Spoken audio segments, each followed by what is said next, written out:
ဟဲအရာရှိမင်းတို့ကျွန်တော်အိမ်ကိုလိုက်ခဲ့ပြီးထမင်းတစ်နက်လောက်စားပါဦးလားဗျာအိမ်ရှင်ကတော့အိမ်မှာမရှိပါဘူးထမင်းစားရမယ်ဟုတ်လားဘာထမင်းစားရမှာလဲချူရန်ရှောင်းကလူတွေအများကြီးကိုတက်ခဲ့တာသူ့ရဲ့ရာဇဝတ်မှုကခွင့်မလွတ်နိုင်စရာပဲမင်းကသူ့အိမ်မှာမရှိဘူးလို့ပြောနေမှာတော့အရင်ဆုံးဒီရာဇဝတ်ကောင်ရဲ့ဇနီးကိုပဲအရင်ဖမ်းခေါ်သွားရမှာပေါ့အဲ့ဒီအချိန်မှာပဲအိမ်တကားဝါကနေစိုးရိမ်စိတ်အပြည့်နဲ့နားထောင်နေတဲ့ဇနီးဒီမိမပြိုလေးဟာလမ်းဖြတ်သွားပြီးသူ့ခင်ပွန်းအပေါ်ဆွဆွဲချက်တွေကိုကြားကရင်ဘတ်ထဲတုံးလို့သွားရပါတယ်လူတွေအများကြီးကိုတက်ခဲ့တာဟုတ်လားသူမဟာစစ်တီတော်တွေရှိဖို့ချက်ချင်းထွက်လာပြီးခင်ပွန်းဖြစ်သူအိမ်ကိုပြန်မလာခင်အချိန်ဆွဲထားနိုင်ဖို့လိမ္မာပါနှက်စွာနဲ့ချော့မော့ပြောဆိုဖို့ကြိုးစားပါတယ်အရာရှိမင်းတို့ရှင်ခီးဦးကြိုဆိုပါတယ်ခီးပန်းလာကြရောပေါ့ခင်ပွန်းဖြစ်သူကအိမ်မှာမရှိသေးတာကိုလည်းမြင်တဲ့အတိုင်းပါပဲရှင်ဒီလိုလုပ်ရင်မကောင်းဘူးလားကျမအမည်ဟင်းလေးအနှဲငယ်ချက်ပေးပါမယ်အရာရှိမင်းတို့စားတောက်ရင်းနဲ့ပဲစောင့်တိုင်းကြပါရှင်မိမပြိုလေးရဲ့အလှပနဲ့စကားချိုကြောင့်စစ်တီတော်ရှစ်ချင်းရဲ့စိတ်ကရိမ့်ရိုင်သွားပြီးမျက်နှာဆိုးကြီးနဲ့ဖြဲကြီးပြုံးကသဘောတူလိုက်ပါတယ်သူနဲ့အတူပါလာတဲ့နောက်ထပ်ရဲမက်တစ်ယောက်ဖြစ်တဲ့နွားနှက်ကောင်ကတော့ကြောက်ရွံ့တုန်လှုပ်နေတဲ့ပုံစံနဲ့ခေါင်းငုံပြီးဘေးကနေလိုက်ပါနေပါတယ်ဟေးမိမလာလေးကိုယ်တိုင်ကဖိတ်ခေါ်နေမှတော့ငါတို့ခဏလောက်စောင့်ပေးလဲကိစ္စမရှိပါဘူးဟီအိမ်ထဲကိုရောက်သွားတာနဲ့မိမပြိုလေးဟာချက်ချင်းဆိုသလိုအိမ်နောက်ဖေးတကားကနေအပြေးလွှတ်ထွက်လာခဲ့ပါတယ်သူမရဲ့ရွေချက်ကတော့ခင်မုန်းဖြစ်သူချူရန်ရှောင်းအိမ်ပြန်မလာမိစေဖို့တတိပေးစကားပါဖို့ဖြစ်ပါတယ်လမ်းမှာခင်မုန်းရဲ့ဦးလေးဖြစ်သူနဲ့တွေ့တော့အမောတကောနဲ့ငိုတန်ပါကြီးနဲ့ပြောရှာပါတယ်ဦးလေးဒုက္ခရောက်ပြီးအိမ်ကိုအရာရှိနှစ်ယောက်ရောက်နေတဲ့ချူရန်ရှောင်းကလူတက်မှုကျူးလွန်ခဲ့တယ်လို့ပြောနေကြတယ်ဦးလေးအမြန်သွားပြီးချူရန်ရှောင်းကိုရှာပေးပါဦးသူ့ကိုလု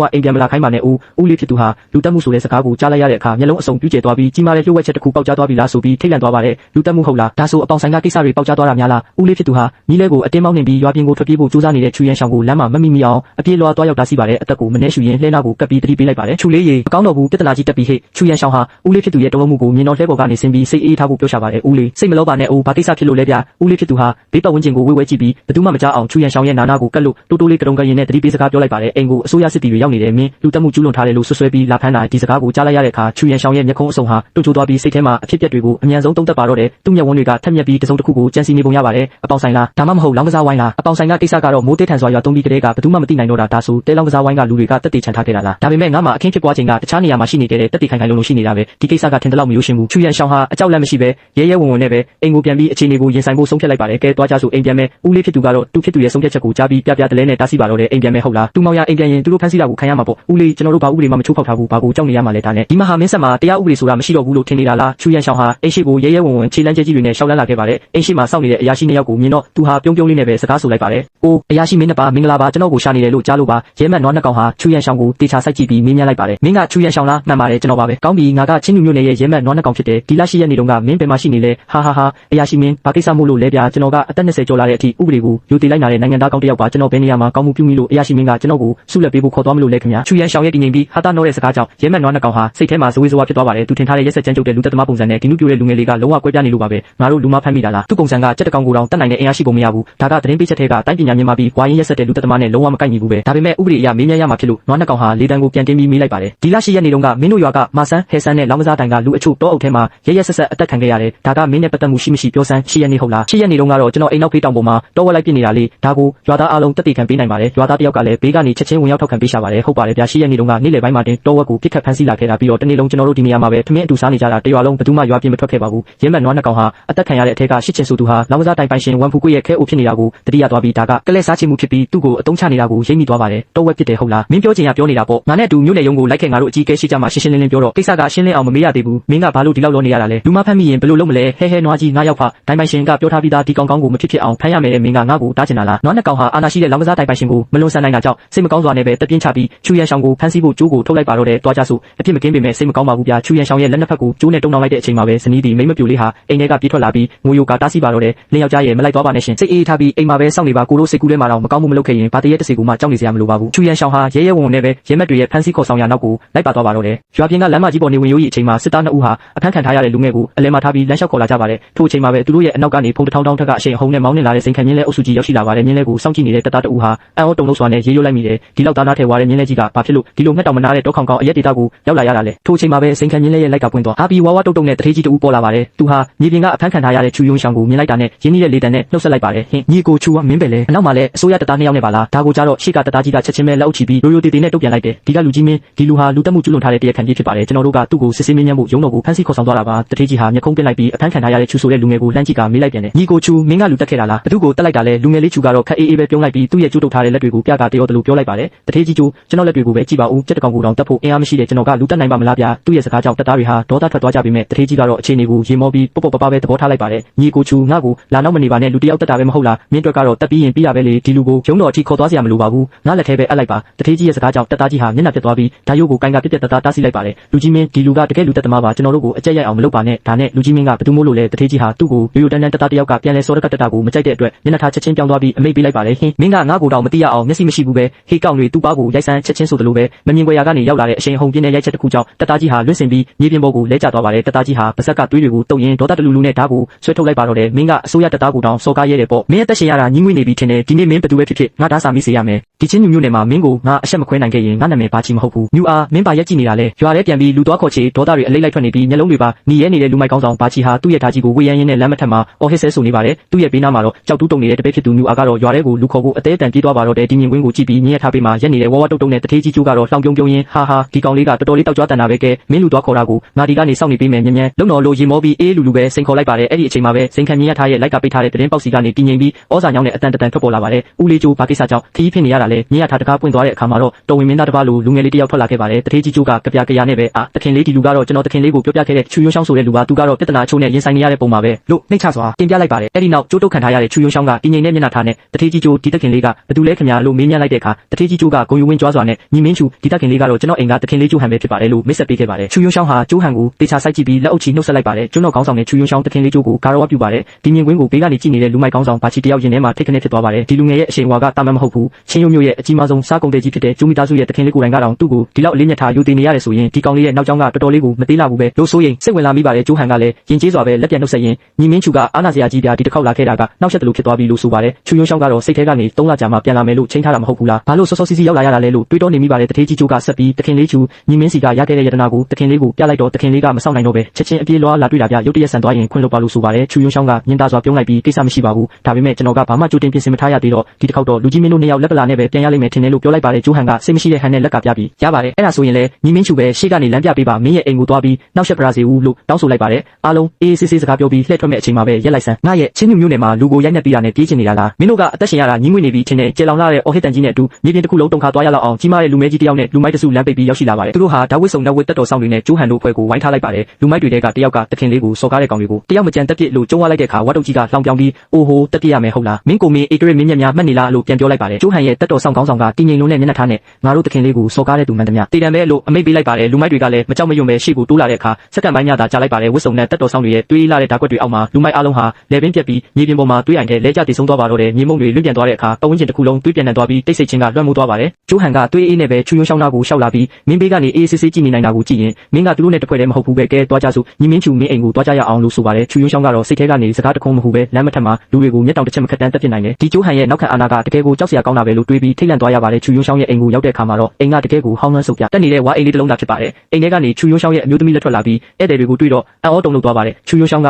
ဒါကတော့တထေးကြီးကျိုးနဲ့တခင်လေးကျိုးတို့ဖြစ်ကြတယ်လို့မိတ်ဆက်ပေးပါတယ်တထေးကြီးကျိုးကပတ်ဝန်းကျင်ကိုကြည့်ပြီးညီမင်းချူမင်းအိမ်ကဟောင်းနှန်းပေမဲ့အထဲမှာနေတဲ့သူတွေကတော့တကယ်ကိုအားကျစရာပဲနော်ဟာလို့ဆန်းနောက်လိုက်ပါတယ်ချူယွန်းရှောင်းကအာနာဟန်နဲ့ချက်ချင်းပဲအိမ်ထဲကိုဝင်ပြီးဧည့်သည်တွေထိုင်ဖို့အတွက်ပလတ်စတစ်ကလပ်ထိုင်နေနဲ့အပြာရောင်တွေကိုထပ်ပြီးတဲထုတ်လာခဲ့ပါတယ်ဒီလိုထူးဆန်းလာတဲ့ကလပ်ထိုင်တွေကိုမြင်လိုက်ရတဲ့အခါတထေးကြီးကျိုးတယောက်မျက်လုံးပြူသွားပြီးဟန်ညီမင်းချူမင်းရဲ့ဒီထိုင်ပုံတွေကတော်တော်လေးထူးဆန်းလာချီလားဒါကဘလို့ပစ္စည်းမျိုးနဲ့လုပ်ထားတာလဲလို့အံ့ဩတကြီးမင်းမြန်ရင်ထိုင်ချလိုက်ပါတယ်ချူယွန်းရှောင်းကပြုံးပြီးဒါကတာမန်ထိုင်ကုန်ပါပဲဒါကိုဘလို့ခေါ်လဲဆိုတော့ပလတ်စတစ်လို့ခေါ်ပါတယ်ကျိုးဟန်ကလည်းထိုင်ကုန်ကိုထိတွေ့ကြည့်ပြီးစိတ်ဝင်စားနဲ့ပလတ်စတစ်ဟုတ်လားညီမင်းချူဒါကိုလုပ်ဖို့ကုန်ကြစရိတ်ကဘယ်လောက်ရှိလဲလို့မေးပါတယ်ချူယွန်းရှောင်းကဒါကအနောက်တိုင်းကတငယ်ချင်းတယောက်ကလက်ဆောင်ပေးထားတာမို့ကုန်ကြစရိတ်ကိုတော့ကျွန်တော်လည်းတေချာမသိဘူးပြက်လို့မရေမရပဲလွှဲပြောလိုက်ပါတယ်အဲ့ဒီနောက်ချူယွန်းရှောင်းကအိမ်ထဲကနေဟင်းချက်စရာတွေနဲ့ဖန်ပလင်းတွေကိုဘန်းနဲ့တဲထုတ်လာပြီးစုပွက်နေတဲ့ရေနွေးအိုးကြီးတွေကိုအနီရောင်ဟင်းခတ်နှစ်တုံးကြီးပစ်ထည့်လိုက်ပါတယ်ခဏအတွင်းမှာပဲတအိုးလုံးညီရဲလာပြီးမွေးကြိုင်လာတဲ့အနံ့သက်တွေကပြန့်နှံ့သွားတာကြောင့်ကျိုးဟန်နဲ့တထေးကြီးကျိုးတို့ဒရွေးမျိုးချမိကြပါတယ်ချူယွန်းရှောင်းကဧည့်သည်တွေကိုတူတွေကမ်းပေးရင်အိမ်ကဆင်းရဲတော့အိမ်တစ်ကလည်းမပြီးသေးဘူးဒါကြောင့်ဒီလိုရိုးရှင်းတဲ့ထမင်းဝိုင်းလေးနဲ့ပဲဧည့်ခံတာကိုခွင့်လွှတ်ကြပါလို့ဆိုပါတယ်အဲ့ဒီနောက်သူကဖန်ပလင်းလေးကအရက်ကိုထုတ်လိုက်တဲ့အခါတထေးကြီးကျိုးကအရက်ပလင်းကိုလူယူကြည့်ပြီးဖျားရည်ဒီပလင်းကဖန်သားစစ်စစ်နဲ့လှုပ်ထားတာပဲလို့အော်ဟစ်မိပါတော့တဲ့ချူယွန်းရှောင်းကဂုံယူဝင်းကြွားစွာနဲ့ဒီရက်ကတာမန်လူတွေတောက်နိုင်တဲ့အရက်မဟုတ်ဘူးနော်တထေးကြီးကျိုးတို့ရောက်လာလို့ဒါကျွန်တော်ကနှမျောတတွေးမရှိဖွင့်တိုက်တာလို့ပြောပြီးအရက်ပလင်းဖုံးကိုဖွင့်လိုက်တဲ့အခါတောက်ပတဲ့အလင်းတန်းလေးနဲ့အတူအလုံးမွေးပြန်တဲ့အရက်နံကလွင့်ပြန်လာပါတယ်အိုကြီးတဲကဟင်းတွေကိုစားကြည့်ပြီးတထေးကြီးကျိုးကညီမင်းချူဒီလိုစားတဲ့နီလန်းမျိုးငါတခါမှမမြင်ဘူးဒါကဘာဟင်းလဲလို့မေးရချူယွန်းရှာကောင်းကကျွန်တော်တို့တော့ရမှာတော့ဒါကိုဟော့ပေါ့လို့ခေါ်ကြတယ်ဗျစောင်းတွင်းမှာစားရင်တကယ်ကောင်းတယ်လို့ဆိုပါတယ်ဟော့ပေါ့အသားလုံးကိုမြည်ဆန်းကြည့်လိုက်တဲ့တထေးကြီးကျိုးဟာအရသာရှိလုံးလို့မျက်လုံးတွေထဲကနေမိတောင်မတက်အံ့ဩသွားပြီးဒီတော့ရွာကတကယ်ကိုနက်ဖျားတွေနေထိုင်တဲ့နေရာပဲဖြစ်ရမယ်တာမန်လူတွေမမိနိုင်တဲ့အရသာပဲလို့တုံ့လောက်သွားရပါတယ်အဲ့ဒီအချိန်မှာချူယွန်းရှောင်းကဟင်းရည်ကိုမြည်ကြည့်ပြီးအရသာကနည်းနည်းပေါ့နေတယ်စားနည်းနည်းထည့်ရမယ်လို့ပြောကဘေးကအိုးကြီးတဲကနေနှင်းပွင့်လို့ဖြူဖွေးနူးညံ့နေတဲ့စားဖြူစစ်စစ်တွေက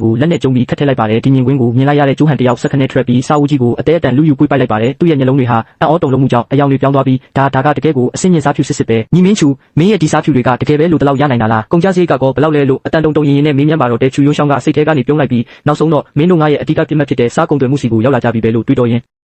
တထေးကျိုးကချူဖုံးကိုဆွဲဆောင်တဲ့အနေနဲ့ကျေးဇူးဆက်တဲ့အနေနဲ့ရသမျှဝင်ငွေအားလုံးကိုမင်းနဲ့ငါ9ပုံတဝက်စီခွဲယူကြမယ်လို့ကန့်လန့်ပြီးလက်ဝါးဖြန့်ပြလိုက်ပါတယ်ဒါကိုကြားလိုက်ရတဲ့ချူဖုံးကမျက်လုံးတွေကျဉ်းညောင်းသွားပြီးစိတ်ထဲကနေ9ပုံဟုတ်လားနောက်မှပဲအေးဆေးဆွေးနွေးကြတာပေါ့လို့ခက်အေးပဲတွေးနေခဲ့ပါတယ်ချူဖုံးကထိုင်ကုန်ကနေထွက်လိုက်ပြီးစပွဲခုံကိုပုတ်တက်ရင်းစိတ်ကူးတစ်တွေရှက်တန်းလာပါတယ်စားလုပ်ငန်းကတကယ်ကိုအခွင့်အရေးကောင်းပဲငါတီရှေးဟောင်းကဘာမှာခြေကုပ်မြဲခြင်းရင်ကိုပိုင်ကုန်ထုတ်လုပ်မှုနဲ့ကိုပိုင်ဩဇာအာဏာကိုတေချာပေါက်တိဆောက်ရလိမ့်မယ်လို့မျက်လုံးတွေတောက်ပလျက်တွေးတောနေခဲ့ပါတယ်သူကစပွဲမှာပြန်ထိုင်လိုက်ပြီးတထေးကျိုးကိုစိုက်ကြည့်ကအကိုကျိုးစောကစကားအတိုင်းပါပဲနောက်ထပ်3လအတွင်းငါဒီနေရာမှာပဲရှိနေအောင်ပါလို့အာမခံလိုက်ပါတယ်အချိန်ကြာလာရင်မင်းကိုစိတ်ကျေနပ်စေမယ့်အဖြစ်တစ်ခုတေချာပေါက်ပေးပါမယ်လို့လေးနဲ့တီကြီးစွာပြောဆိုလိုက်ပါတယ်တထေးကျိုးကလည်းချူဖုံးရဲ့ယုံကြည်ချက်တွေကိုသဘောကျစွာစိုက်ကြည့်နေမိပါတယ်ချူဖုံးကစပွဲကနေထွက်လိုက်ပြီးတော့ငါအနေနဲ့ကာကွယ်ရေးတိုင်းတွေတိဆောက်ဖို့နဲ့လူအင်အားစုဆောင်းဖို့အတွက်လည်းအချိန်နဲ့လိုအပ်သေးတယ်လို့ရှေ့လုပ်ငန်းစဉ်တွေကိုရှင်းပြပါတယ်ဒီအချိန်မှာတထေးကျိုးကအရက်အိုးကိုကင်ပြီးတစ်ခုခုကိုတွေးတောနေပါတယ်ကြည့်ရတာအကိုကျိုးကတစ်ခုခုကိုစိုးရိမ်နေပုံမဲ့လို့ရိပ်မိသွားပါတယ်တထေးကျိုးကရေခွက်ကိုကင်ရင်ဒီစားချက်တဲ့နီလန်းကအကိုချူရဲ့အသက်မွေးဝမ်းကြောင်းအခြေခံမူလဖြစ်နိုင်တာမို့စကားနည်းနည်းလေးနဲ့တင်ပူပေါင်းဆောင်ရွက်ဖို့သဘောတူညီချက်ရနိုင်ပါမလားကဲထားလိုက်ပါတော့အရက်တွေတောင်ပုတ်ပွက်ဆူနေပြီပဲလို့ပြောကတထေးကျိုးနဲ့အတူပါလာတဲ့ဒေသကြီးကိုအရက်ခွက်ကမ်းပေးပြီးအားလုံးမြောက်ကတောက်လိုက်ကြပါတယ်ရက်ကိုတောက်လိုက်တဲ့တထေးကြီးဟာမျက်လုံးပြူသွားပြီးဘေးနာကမိဖို့ကြီးကိုကြည့်ကဟာအကိုချူတာကနတ်တုတ်တာအရက်ပဲမဟုတ်လားငါကျိုးရှိကတက်လုံးတောင်ပြေးမြောက်ပြေးလျှောက်သွားနေတာတော့ဒီလောက်ကောင်းတဲ့အရက်မျိုးတစ်ခါမှမတောက်ဘ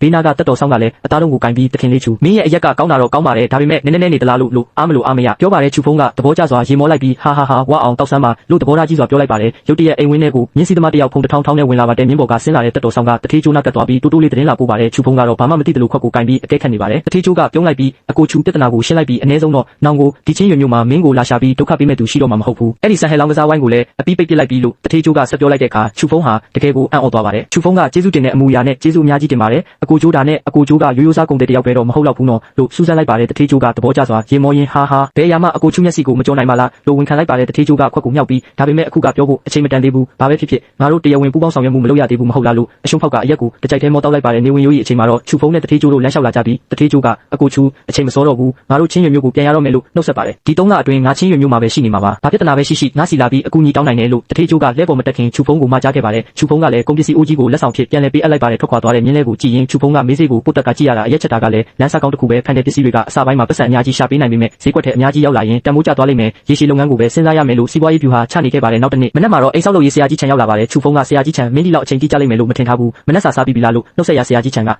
တခင်လေးချူငါစောစောကလေးကစားပြီးပါပြီဒီနေ့ဖူလိုင်းကိုခေါ်လာတာကအဓိကမြေပြင်နေထားကိုလာကြည့်တာပါအိမ်ဆောက်တယ်ဆိုတာတာမန်ကိစ္စမဟုတ်ဘူးပေါ်စားလို့မရဘူးလို့လေးနဲ့စွာပြောပါတယ်ချူဖုံးကစိတ်ထဲကနေဆရာကြီးချန်ရဲ့တားအဖကိုကြည့်ပြီးချန်ဝေရောချန်ဖူလိုင်းရောပဲမင်းဖေကမင်းကိုအတော်ဆုံးမထားပုံရတယ်လို့ကျင်းနဲ့စွာတွေးပြီးကြွားပါလို့လမ်းပြလိုက်ပါတယ်ချူဖုံးကကွင်းပြင်တစ်ခုကိုလက်ညှိုးထိုးပြပြီးဆရာကြီးချန်ငါဒီနေရာကိုသဘောကျတယ်ဒီမှာပဲအိမ်ဆောက်ဖို့ပြင်ဆင်ထားတယ်လို့ပြောပါတယ်ဆရာကြီးချန်ကပတ်ဝန်းကျင်ကိုဝေးဝဲကြည့်ပြီးတခင်လေးချူကအမြင်ထက်မြက်တာပဲဒီနေရာကရောမြေပြင်အနေထားရပါအထူးကောင်းမွန်တယ်ဒါပေမဲ့မင်းတေချာစဉ်းစားရမယ့်ပြဿနာတစ်ခုရှိသေးတယ်လို့ထောက်ပြပါတယ်ချူဖုံးကမျက်မှောင်ကုတ်ကဆရာကြီးချန်ဥပလင်းသာမိတ်ပါလို့မေးတဲ့အခါဆရာကြီးကတကယ်တော့အဓိကပြဿနာကဒီနေရာမှာရေရင်းမြစ်ရှားပါတာပဲငါရဲ့နှစ်ပေါင်းများစွာအတွေ့အကြုံရဒီနေရာကရေတွင်းတူးဖို့မတင်တော့ဘူးလို့စိုးရိမ်တကြီးပြောပါတယ်ဒါကိုကြားတော့ချူဖုံးကစိတ်ထဲကနေပြုံးလိုက်ပြီးလန့်သွားတာပဲငါရဲ့လှုပ်ဝက်တူလောင်ခန်းထဲမှာရေပိုက်တွေအများကြီးရှိတာပဲဥစ္စာနောက်တောင်ကစမ်းချောင်းရေကမြေအောက်ရေထက်အများကြီးပိုတန်ရှင်းတယ်လို့တွေးလိုက်ပါတယ်ဆရာကြီးချန်ဒီပြဿနာကရှင်းရလွယ်ပါတယ်ငါမင်းကိုပစ္စည်းအချို့ပြမယ်လို့ဆိုကပုံထားတဲ့ PVC ပလတ်စတစ်ရေပိုက်တွေစီခေါ်သွားပါတယ်ဆရာကြီးချန်ကပိုက်တစ်ခုကိုကောက်ကန်ကြည့်ပြီးဒါကရေတွေ့တဲ့ပစ္စည်းလားဒါပေမဲ့ဒီကုန်ကျန်းရဲ့ချူဖုံးကရေမောပြီးဟာဆရာကြီးချန်ကဘာပစ္စည်းလဲဆိုတာငါလည်းရှင်းပြရခက်ပေမဲ့တုံးရတာတော့အင်မတန်အဆင်ပြေတယ်ငါဒီပိုက်တွေတုံးပြီးနောက်တောင်ကစမ်းချောင်းရေကိုတွေ့ယူမလို့အဲ့ဒါဆိုအိမ်တွင်းရေသုံးဆွဲမှုပြဿနာပြေလည်သွားလိမ့်မယ်ဒါပေမဲ့လက်တွေ့တက်ဆင်ဖို့ကတော့ဆရာကြီးရဲ့အကူအညီလိုလိမ့်မယ်လို့ပြောပါတယ်ချူဖုံးကမိချစ်တစ်လုံးကိုထုတ်လိုက်ပြီးပိုက်နှစ်ခုရဲ့ထိပ်ကိုမိပူပေးကတစ်ခုနဲ့တစ်ခုဆက်ပြလိုက်ပါတယ်ကော်ရီပြော်ပြီးပိုက်နှစ်ခုအကွာဝေးမရှိဆက်သွားတာကိုမြင်လိုက်ရတဲ့ဆရာကြီးချန်ဟာမျက်လုံးပြူပစက်ဟောင်းသားနဲ့လက်ဖြန့်သွားပါတယ်ဆရာကြီးချန်ကချက်ချင်းပဲလက်အုပ်ချီပြီးဒူးထောက်မတက်ယူသေးပြကတခင်လေးချူငါတို့တားဖာနှစ်ယောက်ဒီနေ့တော့တကယ်ပဲပညာရသွားပါပ